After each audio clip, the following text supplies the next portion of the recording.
Hello and welcome to episode 132 of the How to Survive podcast. My name is Joe, and joining me, as ever, is a man who's so nice they named him twice.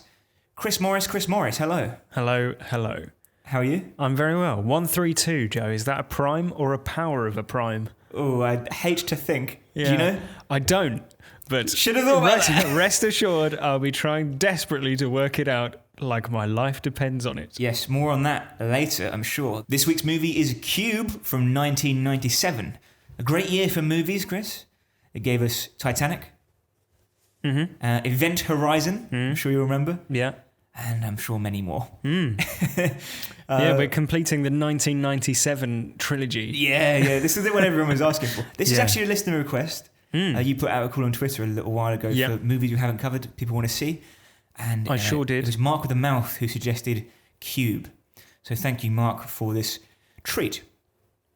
We're going to talk about Cube. We're going to talk about what we liked, what we didn't like, and, of course, how we would survive if we found ourselves trapped in the swirling maze that is Cube. But first, we should recap the plot. Do you agree? Absolutely. Great. And that's coming up after this quick message.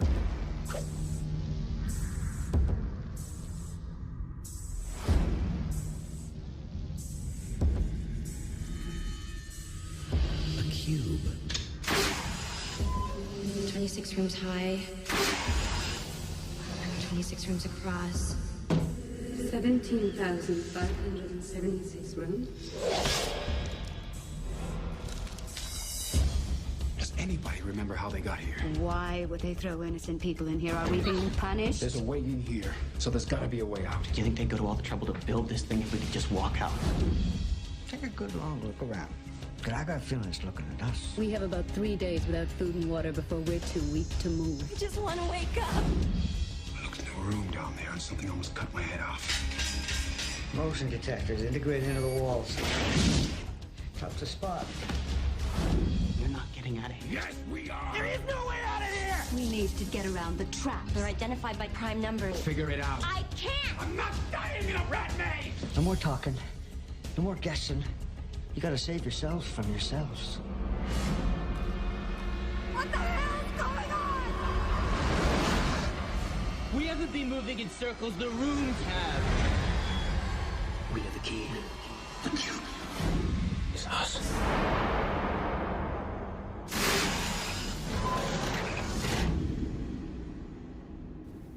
So, Chris, Cube. Cube tells the story of a cube. The end. Lost in the woods. Cube tells the story of a cube. And in that cube, 14,759 smaller cubes. And in those cubes, 7 people. But more on that later. Our story begins with a man waking up in a cell. The cell is a perfect cube and has a hatch on each of its faces. The man opens a hatch and climbs through into an adjoining cube, which is completely identical, only slightly different in colour. He steps forward, but is immediately cut to ribbons by a razor wire booby trap. Damn. We next see a man lying on the floor of another cube, unmoving. Next to him, the floor hatch opens, and another man climbs out. Before long, the other hatch is open, and we're introduced to 3 more characters. So in total, to start the film, we have Quentin, a raging police officer, Ren, a prison escapist, Worth, a man who won't reveal anything about himself, and 2 women, Holloway, a doctor, and Levin, a student. The group realise they're trapped in a network of adjoining cubes. Naturally worried and claustrophobic, tempers begin to run high, and they stay high for the rest of the film. Tempers remain steady. Yeah. The principal disputants are Quentin and Holloway. Quentin the police officer and Holloway the doctor. The group bicker about which route to take to safety and whether there is truly a way out. The argument begins afresh every time they enter a new cube, and the indecision of which of the 6 hatches to take each time, literally a life or death decision, makes for a lively debate. Ren insists that they need to keep moving in a straight line and leads the way. After some initial success, he is sprayed in the face with acid and killed instantly. The group bickers again, before hearing a noise from the cell above them, and there they discover a new man, Kazan. Kazan? Kazan, I believe. Kazan. Kazan appears to have a form of autism, which enrages Quentin. Kazan is taken under the protection of Holloway, which enrages Quentin. He's got one mode, isn't it? Basically, of yeah. interaction. Enraged or enraging. Yeah. The group are unsure of which route to take next, which enrages Quentin. He berates the group and demands that Levin use her brain to solve it, as she is a student. Levin realizes that there is a string of 9-digit numbers next to each hatch, which could be a clue about which route to take. She calculates that in each choice of 6 numbers, one of them is a prime number, which indicates the cell which is not booby-trapped. Calculating them is a difficult task, which enrages Quentin. They carry on with this method and have some success, overcoming terrible obstacles, including one cube which is triggered by noise. Quentin is nearly killed when Kazan yelps with excitement. He escapes safely, but is enraged. Worth reveals that there's no way out. Holloway demands to know how he knows that, which enrages Quentin. Worth reveals that he was hired by an anonymous entity to design the outer shell of the cube in which they're now housed. Quentin is enraged and beats up Worth, which enrages Quentin. They realise that the prime number route is not the correct one. At some point, Levin realises that the numbers could be coordinates inside a 3D space, but decides that that's impossible, as they should have reached the edge by now. Using a new calculation, the group agrees to carry on to the outer wall, which enrages Quentin. They reach the outer wall, and Quentin is enraged.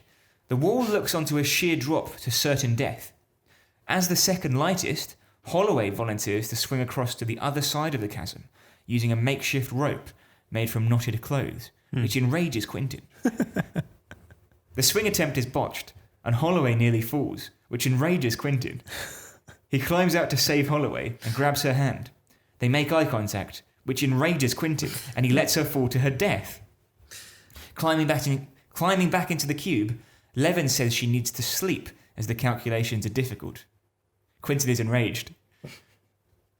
The group sleeps under a montage of ticking, hissing, and shaky camera effects. Quentin wakes first. And Chris, I don't think he's a morning person. He's enraged. He is furious. He grabs Levin and carries her into the next cell, and frantically explains how putting his penis inside her is a mathematical requirement. Very strange. Yes. She rebukes him, and Quentin is enraged. Worth and Kazan enter the cube and rescue Levin. Fighting ensues. Quentin is enraged. Levin now realises that the numbers are all factors of primes. They weren't prime numbers. They weren't coordinates in 3D space. They were factors of primes. However, she claims she can't calculate them and that it would be impossible without the use of a computer. Luckily, Kazan has savant syndrome as a symptom of his autism and is able to calculate the route forward. Yeah. They soon end up back in the room they started in. Levin works out that this is the room they should have been in all along, and that it will soon line up with the bridge to the exit. Quentin attacks her, but Worth opens the trap under him, and Quentin falls to his death, finally released from his rage. Levin, Kazan, and Worth carry on, and reach the edge, and the bridge to freedom. Worth seems spent, lays down wounded, having taken a series of savage beatings from an enraged Quentin. Levin tries to convince him to carry on, but is cut short when she's stabbed from behind by Quentin, who is enraged. He's not, is he? He is. Worth is incapacitated, but encourages Kazan to escape, and he does, but is followed by Quentin. Worth grabs Quentin's leg, holding him back as the cubes begin to move. Quentin is smashed clean in half, and Worth is trapped forever in the cube. Kazan steps forward into the bright light before him, and finally, we are all free of cube. Yes. When you say Worth is trapped in the cube forever, He's dead. He dies on the screen like 10 seconds Yeah, after the cube. he's not shown, like his body's not exhumed or anything. Right, sure. We can assume he's still there now. Yes. Yes. It's some engineering Poor marvel, guy. isn't it? Yeah. What does it run on, do you think? Unobtainium. probably. Yeah. What do you think of the movie Cube? I think it's quite good. I think it's a good high concept sci-fi horror movie. And it's told in a relatively compelling manner. I like the sort of... It's almost like a philosophical or like mathematical conundrum, isn't it? Yes. That they find themselves in. It's got very creative use of one set. Yeah, absolutely. Yeah. And some lights that change. And even though it's got some hammy acting, which I'm sure you're going to go on to talk about, and occasionally it looks like a sort of TV show, looks very cheap in some places, basically. It's hard to sort of hold that against the film, I think, when you consider how little money it was made for. Yeah, and what you described just now is that the one set is used throughout. Basically, it's every shot is set in a cube. Yes, there's one room, basically, that they change the panels on the walls to change the colour of the room. Yeah. And it gives the illusion that they're travelling through different cubes. And it is very effective. Yeah, it does. It gives a sense of space. Yeah, it makes you feel like they have travelled some distance as well. Yeah. And I like the setup for it, I think, is great. You know, it's a really interesting concept. I like a bit of sci-fi horror, as you well know. Yes. And yeah, it won't surprise you to know that it's being remade, reportedly. As cubed. Cubed, yeah, for whatever reason. Yeah. And maybe, touch wood, that's not a bad thing. Because, we could see what a bigger studio, off the back of its cult status and its, comparative financial success, could see what an interesting studio might do with it. Do you believe that though? No, I don't. No, because if there's one thing, like with all that said, I don't think that a higher budget would have made this a better film. No, exactly. The charm of the movie is the fact that it had a low budget. Yeah. The fact that it had to work against those odds and make something that was compelling. It failed in many ways. Okay. You're not so positive about the film. No, I'm not. I mean, we were talking before off mic about whether you liked this movie better or next week's movie, Evil Dead. And I prefer Evil Dead, whereas you prefer The Cube. Well, it's not The Cube, Joe. No. I meant you preferred the building they found themselves housed. Sorry, yes, of course. I mean, The Evil Dead is obviously like a significant horror movie, and it's very good. I just think I'm not necessarily saying The Evil Dead is worse than Cube, but I would say that Cube is maybe as good as Evil Dead. Big words. I don't know. It's not got the same, heritage and cultural importance, but it's an interesting. It is very interesting as an idea. People attract it. Why are they there? The problem is, right? It's basically a play, isn't it? Right? You've basically got one set. You could do it as a play, probably, if you were very clever with people running around and stuff. But it could work on. It's a one set. Like, that is amazing. Yeah. The feat of creating that on such a low budget is fantastic. However, it falls down on the fact that the actors are fucking appalling. The script is just like. That is unkind, isn't it? That is. It's not unkind. It's awful. That's sort of what I mean, in the sense that. I find it difficult to hold those things against the film because of the fact that it was made for $350,000 in the 90s, which is probably, it's still very. Had you watched this in the 90s, do you think you'd have gone, this is really good? Or do you think you'd have gone, this is great? Well, it feels, the acting is on a par with sort of like what you'd expect from the late 90s Star Trek TV series, or something like Farscape. Yes. Do you know what I mean? Like, I've never seen any of these actors in anything else. No, that was what I was going to say. That was my point. There is a reason for that. But then, of course, Anthony Hopkins isn't going to be in the film. Because there's no way that he would ever be in a film like this, because it's got such a tiny, tiny budget. Yeah. It is, yeah. But is that an excuse? I take away perhaps you're making excuses for the fact that it is bad acting, right? But it is bad acting.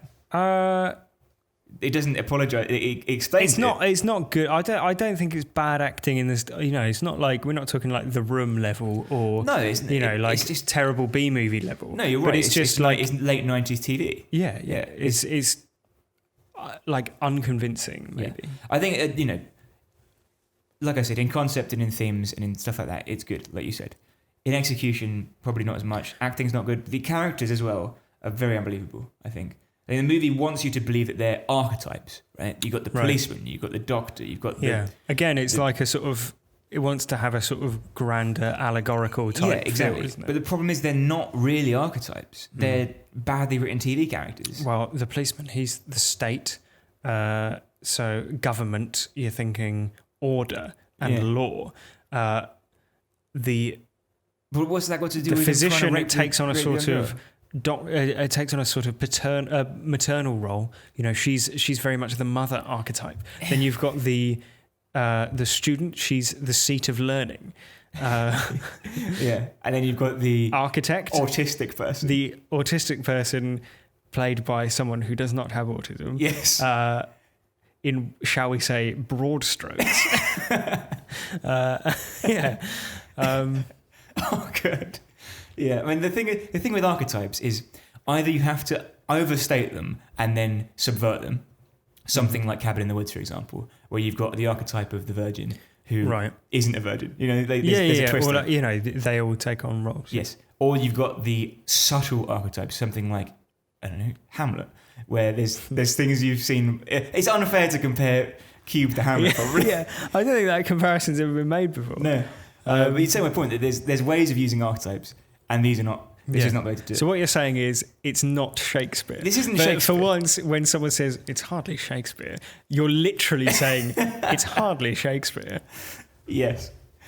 Oh man. Now, like you said before, it is a fantastic example of low budget filmmaking, and I think that is to its credit. I think that is the thing you can take away from it and say, I'm going to enter this into the Museum of Film on the basis that it is such an intelligent use of a low budget. Like, it's fantastic. Yeah, it's one set. I was trying to work out whether do you think there's like sort of half of another cube or so something they can like look that? through, right? Yeah. Or do you think it's just really cleverly, like the cube has an exterior, the cube set has an exterior where they can look through and film the outside of it or whatever as well. Mirror. Yeah, it's very well done. It's very, very well done. What the other thing that is quite impressive, I think, about it is that some of the CGI is quite good. Yes. The acid burning face, which I'm not sure if it's CGI or I think it's like prosthetic. Yeah, I think it's prosthetic. Yeah. But that's very good. That was that's an excellent effect. As is the body falling into like cubes. Yes. At the start. So all that stuff is good. But that there's a karmic balance to that, because you've got the shaky camera when the cubes wobbly, move. You mean like the it's like an after effect that's been added. Right. It's just it just makes everything blur for a moment. Yeah. I also like I think the villain isn't good. Like, he's not a compelling villain. Quentin. Yeah. But the way he's killed is good and like feels like a nice. It wouldn't be as good if he just died when he fell through the hatch or whatever. No, I like the fact that the camera doesn't even hesitate on him. So you're like, well, he's not dead. Yeah. But like, it also wouldn't be satisfying on a sort of thematic level if he was just stabbed and died. No, exactly, yeah. But he dies. Like, the way he dies is a product of the environment that you've spent the whole movie in. His selfishness is basically at the end of him. Yeah, and that's a satisfying villain death, and I enjoyed it. Yeah. So Chris, it's a very ambiguous film, right? You there's no closure on what's really happening. No. So how do you interpret? Certainly closure on Quentin. Yeah, on his fat head. Yeah, yeah, that's funny. Yeah. What? I assumed you meant when they close the hatch on his head. Oh yeah. And he's like. Yeah.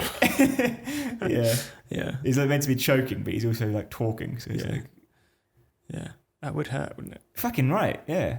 thing, yeah, that No wonder he was so angry. he was fucking furious. Oh man, he was a very angry man. He was, yeah. But they were all very angry. Yeah. Levin, who cast her as like the student? She Like- got top billing. Weird, right? Just like the credits roll, Levin. You're like, what? Surely Quentin is the Surely leading man. Kazan. Kazan. Have you seen a picture of him on like IMDb or anything? No. Look it up. It's fucking weird. He looks like an extra from like The Day the Earth Stood Still. Right. 17 foot tall and bald. If you're listening, man who plays Kazan. Right in. Yeah. So what did you think was going on that note? Well, one of the theories posited in the film is that it's some sort of governmental, military type situation. It's a weird use of military budget. Well, that's what I was thinking in that, if you had undesirables that you wanted to get rid of, you just kill them, wouldn't you? Yeah. As opposed to constructing an extra. But I do like the Worth's speech that he makes at the sort of midpoint of the film, where he reveals that he designed the outer shell. When he's like, what are you doing? We're gonna die. He's not getting out of here. I don't know who did it. You don't realize, guys. You don't realize what's going on. That's better acting than he did. Great. Anyway, Thanks for that. sorry, mate. Did it throw you? Where he reveals that he designed the outer shell of the cube. He says that it's basically they have a budget, and if they don't spend it, then they, is the money? Where's the money going? Like they'll lose the money. Is basically the gist of what he says, and that there's no like oversight. And both of those things just sound incredibly plausible to me, like because they ring true to like modern society in the sense that you hear about. In America, there are police departments that they get set a budget, and if they don't spend that budget, they lose it for their budget gets lowered for the next year, which is why you get police forces that buy tanks and things like insane things like that in America. Like, so that bureaucracy and also like the lack of oversight or like interested. Yeah, the checks and balances committee were having a day off, weren't they? Yeah, it's not a world where someone would say health and safety has gone mad and be justified in saying it. Yeah. So I quite like the idea that it's just the result of like hundreds of years of like no one really doing their job properly. Yeah. Like I quite enjoy that theory. Yeah, that is a good one. But then it falls down on why would you do that? Occam's razor is not being applied here. Yeah. My theory, I mentioned it to you because I thought it was the end. Right. They were in space all along. Right. And they mentioned like we've been abducted by aliens, and he's like, well, let's not jump to conclusions. And I was thinking, I think you'll find you have been abducted by aliens because the theory I'd heard, or the twist ending I'd heard, is that they get out at the end, they escape, and they realise that they were in the vacuum of space, and then they were in a space station all along. Right, and they just die. Yeah, he's sucked into vacuum space. And that's the twist ending. Right. After they've gone through the whole movie trying to escape. Right? I thought that was like... Oh, I see. An interesting ending. And I was expecting that. I told you my theory for that ending. Or I heard that and you were like, no, absolutely not. I was like, oh, I know what he's doing. He's trying to let me enjoy the ending again afresh. And then it wasn't the ending. No, it's not. Like, and I looked up, I've Googled like around that. Yeah. It doesn't exist in any movie ever. Do you want to copyright it right now? Yeah, I think I should. Yeah. Patent pending. Yeah. The problem is... it wouldn't have been a bad ending, would it? Twist ending. I think the ending's not bad either. Kazan was walking into the light. What's the light? Is it daytime? Is it on Earth? Well, the light does sort of suit the alien abduction narrative as well a bit, doesn't it? Because it's just sort of, white light abduction thing. Yeah. Could be heaven. Yeah, but then like why? Well, like, why would they put all these people together? And how would the aliens know? The fact that the other thing that I thought of was a sort of reality TV type situation. Yeah. Because, it turns out that one of them's a mathematician and she's got her glasses and someone's like, oh, everything's here for a reason. That's what, you've got your glasses because they need you to read something, right? That means it's like, designed. It's like a game that's been designed or produced, and like those people have been collected together for that purpose, which makes you think of like a reality TV show.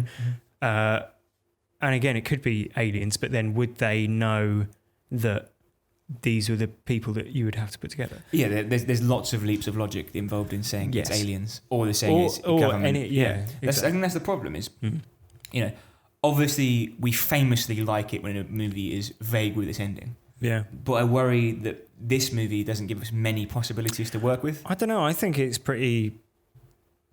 I think it's almost supposed to be a sort of existential situation as opposed to, you know, literal, here is the answer thing. I see what you mean. But a good ambiguous horror, it usually gives you a number of suspects, right? And then refuses to confirm the truth.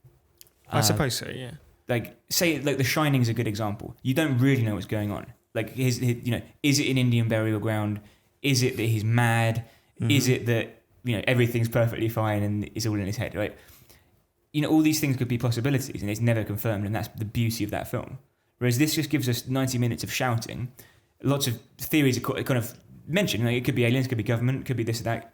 But then there's no development of those theories enough for you to say that they could be realistic, if you know what I mean? Yeah, I know. I do know what you mean. I don't feel like mind you think that. it's not. It doesn't matter. Yeah, I don't think it does. I think, like, the fact that most of them die at the hands of one another, to me, suggests that the point of the film is that they, you know... Man's the worst villain of all. Well, they've torn themselves apart whilst trying to combat, like, this situation.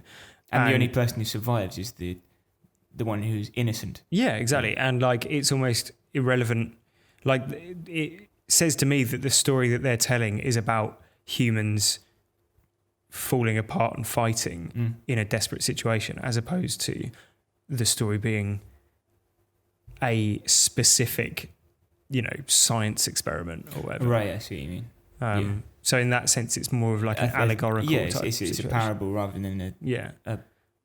Like, it wouldn't be improved by, you know, acid face man suddenly standing up and revealing himself to be Jigsaw. Absolutely. No. Do you know what I mean? Like, no, I understand that. I mean, I just think, like, I didn't go away thinking, you know, you usually go away from a horror movie and you've got a solid theory. Like, I might have the theory it's government, you might have the theory it's aliens, and we have data that proves that fact. And we say, but oh no, if you look here, it could be that. And this is the case with The Shining. There's lots of like references to it being an Indian burial ground, to it being madness, to it that's being true, this and that. yeah.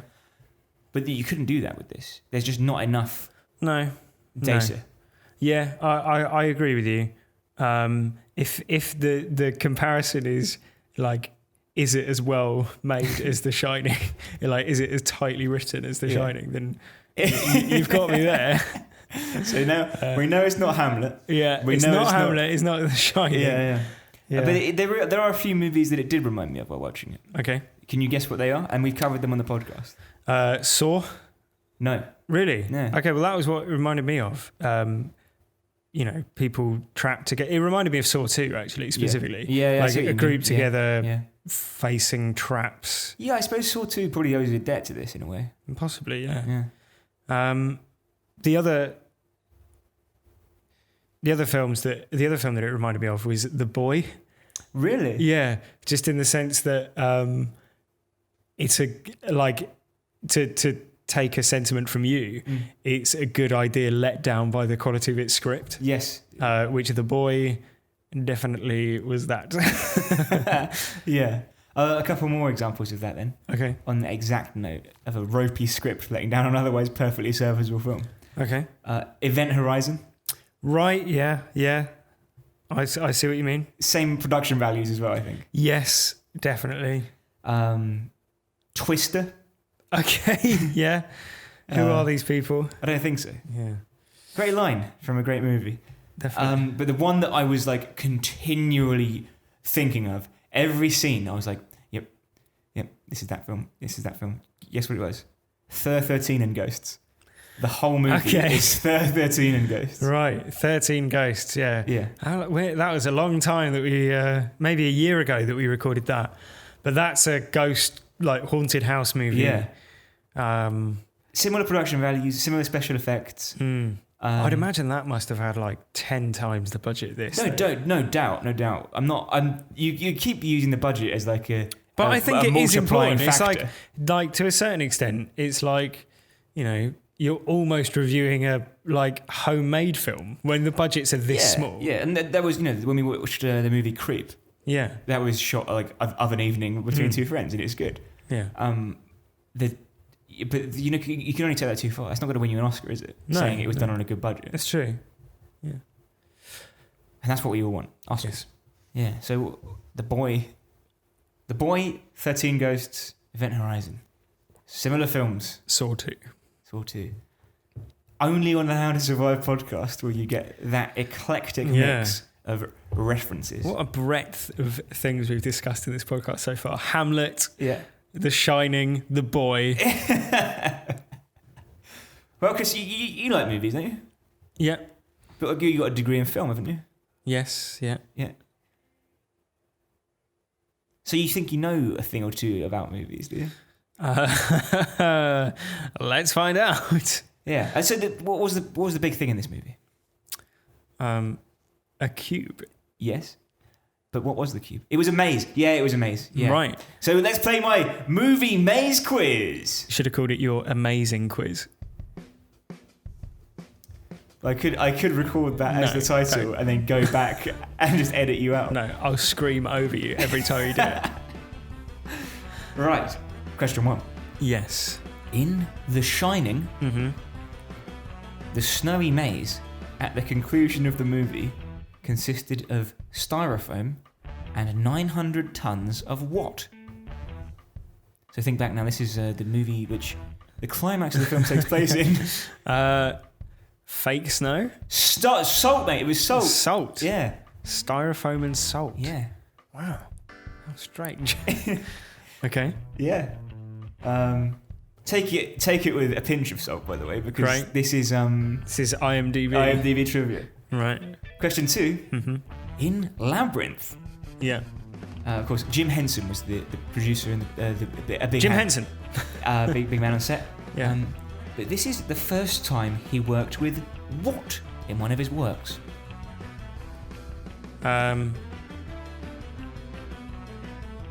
Puppets? A baby. Right. I think he'd worked with puppets before, mate.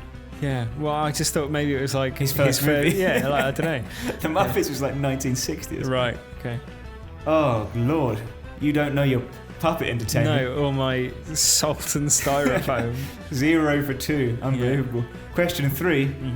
In Pan's Labyrinth, which animal did Guillermo del Toro come to hate? I'll give you a clue. Yeah. So, I never liked blank. Blank is the animal. I never liked blank, but after this scene, I hate them. They're nasty animals. And I hate cows. Cows are evil. Cows are absolutely evil, I tell you. They're offensive, perverted creatures, and so are blank. They are absolutely nasty motherfuckers. Is it another farmyard animal? I don't know.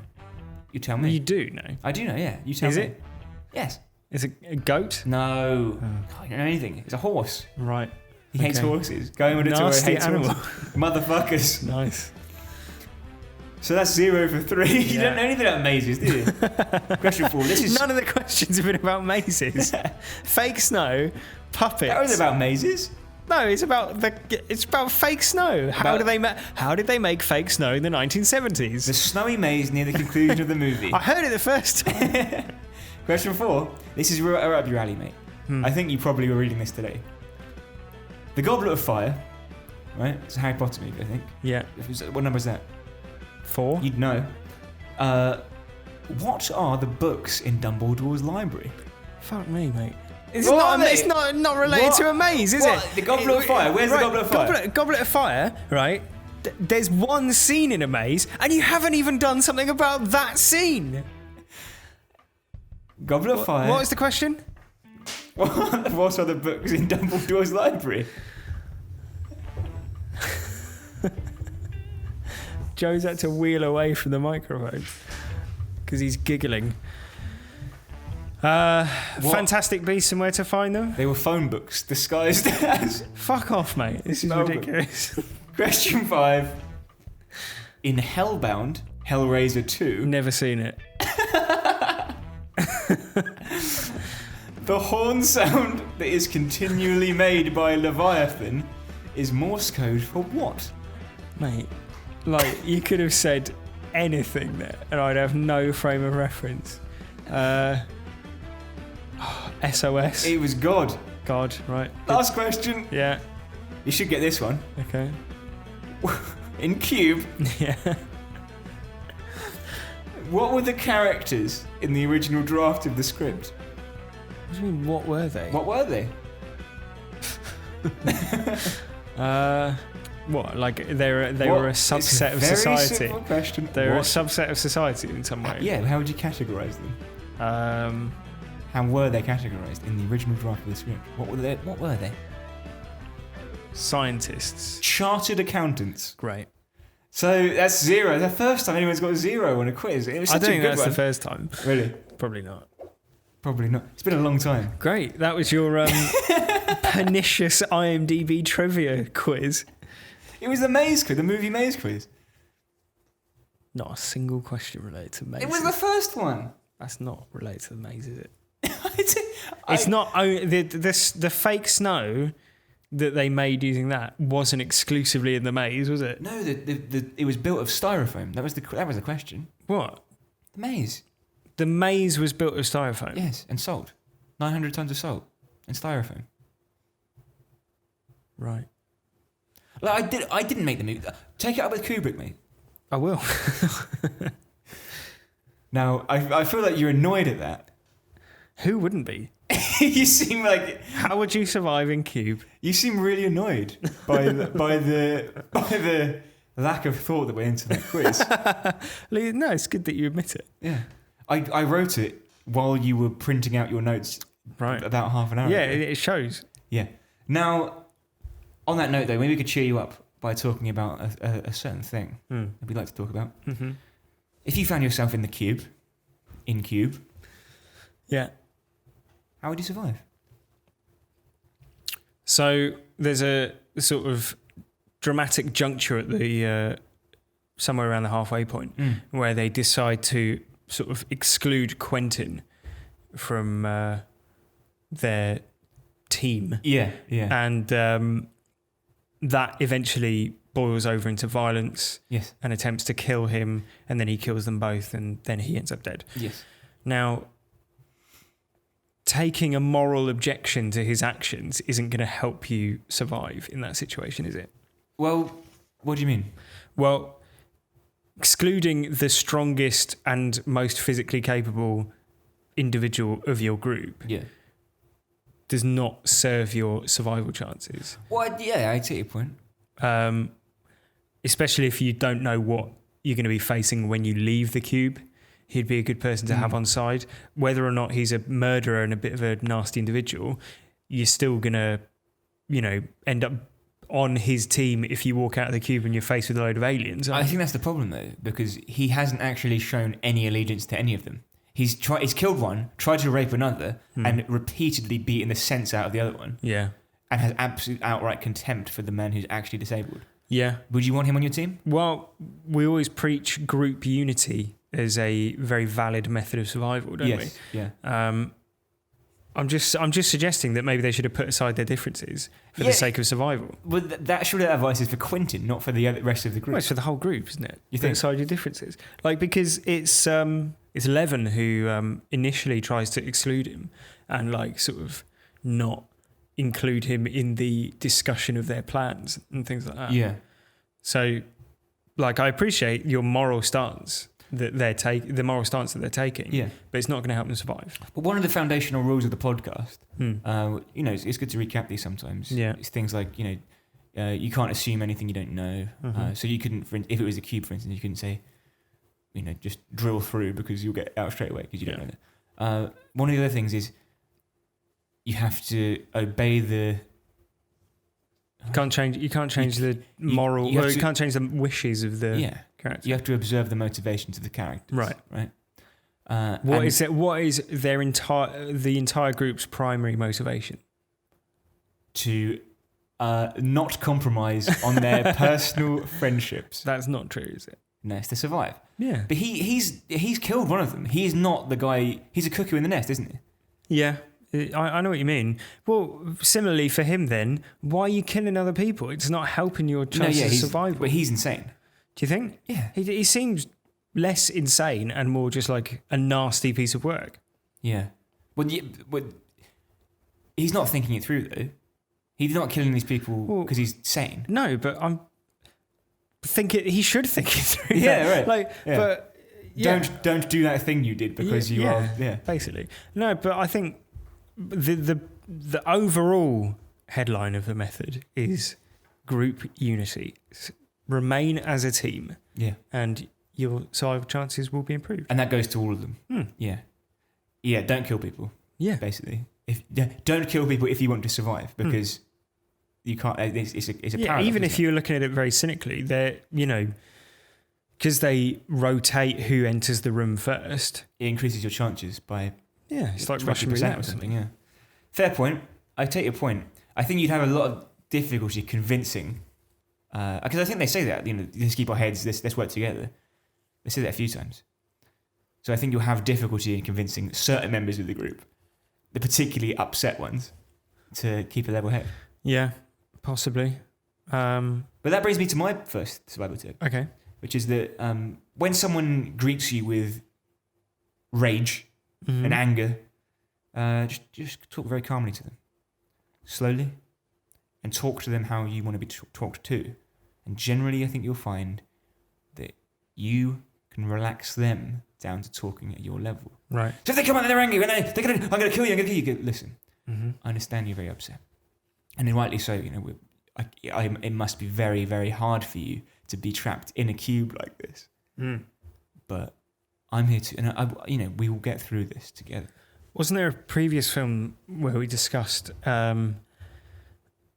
disarming people by asking them random questions as well? I think we both are aware of that as a concept. Yeah, that if someone's acting aggressively towards you, you just start asking them random questions because they've got an expected thought pattern in their head, and if you disrupt that thought pattern, it's going to be. They think they know what the sequence of events. Yeah, they're following a script basically. Yeah, so the script is basically. I don't know what script Quentin's reading when he's going like, the perfect maths is for me to put my dick in you.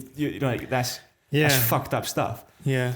But if she'd said to him, I've got to go and paint a fence, he'd go, what do you mean? Yeah. And then get him to talk about his kids. Yeah. Or something, yeah. Because that seems to work a little bit. So yeah, basically, it works both ways. Use language as a tool to diffuse somebody's anger. Yeah, exactly. Yeah. Rather than taking the handle off of one of the hatch doors and stabbing people to death with it. Yeah. Yeah. It's one or the other. If you haven't tried talking to them slowly and calmly, bringing them down gently, Quentin, I can see you're mad, mate. I feel your pain, mate. It must be hard for you. It must be hard for you right now. Yeah. Just come talk to me a minute. Then you stab him with the thing. Yeah. Yeah. Perfect tactic. My next tip, Chris, is a little more top level and probably something you couldn't necessarily skirt around once the events of the movie have begun. But my tip is not to be named after a prison. Right, because all of the people named after a prison die in the film. Yeah, well, and Kazan survives, but every character is named after a prison, including Kazan. Right. And you think, is it that's why they're there? I'm saying it's correlatory. Right. I don't know if it's causation. Yeah, it feels like it's not causation. Yeah. However, Joe Sherville, I would be fine. I would not be included. I'm going to assume that there's a Morris prison somewhere. There's a Morris County Jail. Right. In New Jersey. Does that count, do you think? It's definitely more likely to get you in hot water. I'm closer to the cube than you are. Yeah, exactly, yeah. Right. Yeah. If they're working through lists of people whose names are similar to the names of prisons, you're higher up it than I am. That is true. That is a fair point. So for once, I'm glad to say that I'm unlikely to appear in Cube. Okay. For once. For once. So that's idea number 2. My final idea is for Holloway. She's a doctor, intelligent woman. clearly has some life experience. Mm-hmm. And she seems to appreciate the logic that's being applied by Levin as well. Mm-hmm. Doesn't use much logic herself, does she? No, what, when she's swinging Yes. out to like a blank concrete wall? Yes. Yes. Why is she doing that? Because she wants to make it to the other side? Yeah. Crazy. It's craziness. There's It is no way. madness, yeah. She wouldn't have made that at a full sprint. No. It was a suicide mission in the most literal sense because she would never have survived. Yeah. You said that she's quite a sensible, logical person, but she is also a conspiracy theorist. It's not. You're not paranoid, Chris, if it turns out to be true. That's true, yeah. Yeah. It's true. possible to be paranoid and right. and they're watching you. Yeah. You keep telling yourself that. Yes. Well, that's that. That's Cube. Feeling good about that? Yeah. Thanks again to Mark who sent in the suggestion for Cube. Yeah. Next week, we've got another listener suggestion. We like to group them up a little bit. And next week, it's Corey Wood's suggestion. And that film that we'll be covering is The Evil Dead. Yeah. Sam Raimi's 1981 version of The Evil Dead. Not the... Fede Alvarez 2013 version, No. which is Evil Dead, Yes. not The Evil Dead. Yeah. We covered both a Fede Alvarez and a Sam Raimi film on this podcast. Yeah. So Sam Raimi's going 2-1-up. Yeah. But thank you very much for listening. If you would like to suggest a film, then the Twitter handle is @HowToSurvivePod. The email address is howtosurviveshow@gmail.com. Yes. And if you've enjoyed what you've heard, and why wouldn't you? You've listened all this way. If anything, you'd be insane if you'd listened as far as you have and hadn't enjoyed it. Yeah. Perhaps you're unable to stop the podcast for some reason. Maybe you're cycling and you're listening on headphones. Maybe you're badly injured and it's just playing. Maybe you're desperate for it. Maybe you are cycling and you're desperate for this podcast to end so a different podcast can start that you've queued up. And this episode, maybe it hasn't been one of your favourites. Maybe this ending is going on a little bit too long. Now, the thing to remember is that you're the one in control. Yeah. And you can just stop the bike if you want. The best reward is a 5-star review Yes. on iTunes. And for every 5-star review we don't get, we'll extend the podcast by 40 seconds. Yeah. But a few good ones lately, mate.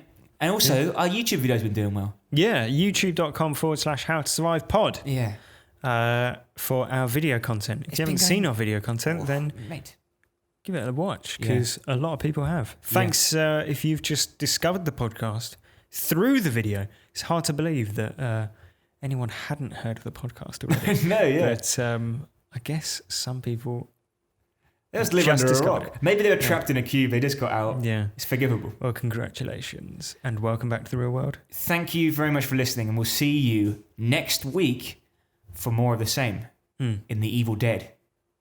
Holy cats! Holy cats! That's a fucking quote from this film, mate. Just think about that. That is in the script for Cube. They wrote that and didn't think, can we do better than that? They got one take of it and were like, yep, that's a wrap.